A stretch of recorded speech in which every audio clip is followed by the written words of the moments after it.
तुम्ही जर पाकिटबंद नमकीनचे शौकीन असाल तर ही बातमी तुमच्यासाठी अतिशय महत्त्वाची आहे, कारण नमकीन खात असताना एका चिमुकलीच्या पाकिटामध्ये मेलेला उंदीर आढळलाय। एका प्रसिद्ध कंपनीच्या नमकीनमध्ये हा प्रकार घडलाय, त्यामुळे चिमुकलीची तब्येत बिघडली आहे। या घटनेमुळे खळबळ उडाली आहे। नेमकं काय घडलंय बघूया एक रिपोर्ट।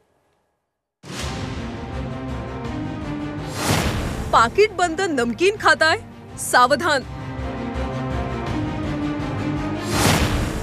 नमकीनच्या पाकिटात आढळला मृत उंदीर।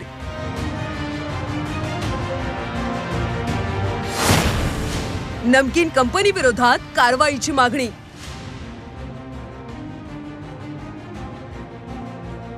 अनेकांना चिप्स, वेफर्स, भुजिया, नमकीन असे पाकिटबंद पदार्थ खाण्याची भलतीच आवड असते।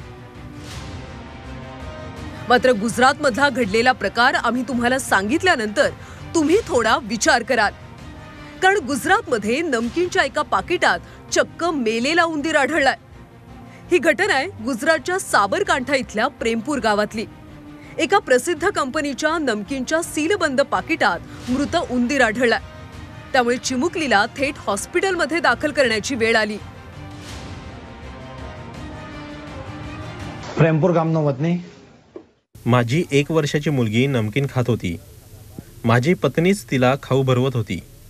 मुलीला अचानक उलट्या होऊ लागल्या। आम्ही घाबरलो। त्यानंतर आम्ही पाकिट उघडून बघितलं तर आम्हाला धक्काच बसला, कारण पाकिटात मेलेलं उंदीर होतं। आम्ही घाईत मुलीला उपचारासाठी रुग्णालयात दाखल केलं। सध्या तिच्यावर उपचार सुरू असून तिची प्रकृती सुधारते। આજે ખાનગી હોસ્પિટલમાં ફલાઈને એને ભજવાનો છું। या प्रकारामुळे कंपनीच्या निष्काळजीपणावर टीका केली जाते। दरम्यान नमकीन कंपनीवर अन्न आणि औषध विभागाने कठोर कारवाई करण्याची मागणी कुटुंबियांनी केली आहे। सहसा आपण बाहेर गेल्यानंतर नेहमीच सीलबंद स्नॅक्सचा आनंद घेतो। विशेषतः लहान मुलांसाठी असे नमकीन एक प्रकारचं आकर्षण असतं। पण असे पाकिटबंद खाद्यपदार्थ खाण्यापूर्वी ते एकदा नक्की तपासा आणि तुमची आणि तुमच्या कुटुंबाच्या आरोग्याची काळजी घ्या। ब्युरो रिपोर्ट, झी 24 तास।